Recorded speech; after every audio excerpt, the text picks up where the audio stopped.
Day 13 I rolled the prompt crown, and like with the elf prompt, it led to a ton of options given when I think crown I think royalty. Therefore, the question was ultimately, what princess should I draw? I have lots of OCs that are princesses, so I decided to choose one out of the litter. I thought about just doing Anastasia again, given I'd recently done a redraw of her, but then I remembered I had another forgotten princess who I'd drawn twice before, Isabella. When I look back at the pieces I'd actually done of her, I immediately knew she was the one because she severely needed a redraw, given her design was straight up bad and illogical. However, this was the point of Inktober where the first signs of burnout were starting to show very slowly, and to avoid it hitting me like a barrage of nasty effects, I took a break for a couple days.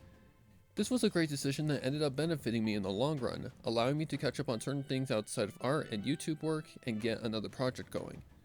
It let me recharge back to a good mindset, and after 2 days, I picked up my stylus again and began the reconstruction of Princess Isabella. For this one, I wanted her to be seated in a throne to get the whole royal theme across more, but as soon as I got to her legs, I realized that I had never attempted this pose before. I tried toying around to see if I could figure it out myself, but eventually realized I couldn't do it and turned to Google references for help. Now, I won't lie, this piece brought tons of challenges, and the biggest one was her chest. I had to actually redraw her bahonkas later, and while a quick fix, big ones always give me shit, so I'd been expecting something to go wrong. The next challenge after her chest was fixed was her outfit. That's because I wanted her royal attire to not just be another pretty dress. Isabella comes from a tribe that is more reliant on nature than actual high society, so her outfit needed to reflect that.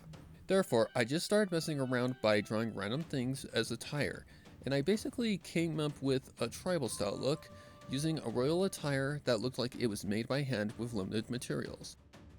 Lastly, the main prompt of the image, the crown. I kept its design simple but very recognizable as a royal item. It's very lightweight and forms to her head like a headband or tiara rather than sitting loose atop her head. With the concept made and fixing some issues with her right arm, I went to bed and got up the next day to finish her completely. The final steps honestly were nothing to note. The process going pretty fast and smooth, now that I'd gained a good grip on two-tone shading by that point. I got her pretty summed up in about 2 hours while listening to a video as a background. After assuring she looked good and was accurate in every way I could possibly tell, I called Princess Isabella done, added some text to sell her caring and regal personality, and finished piece number 13.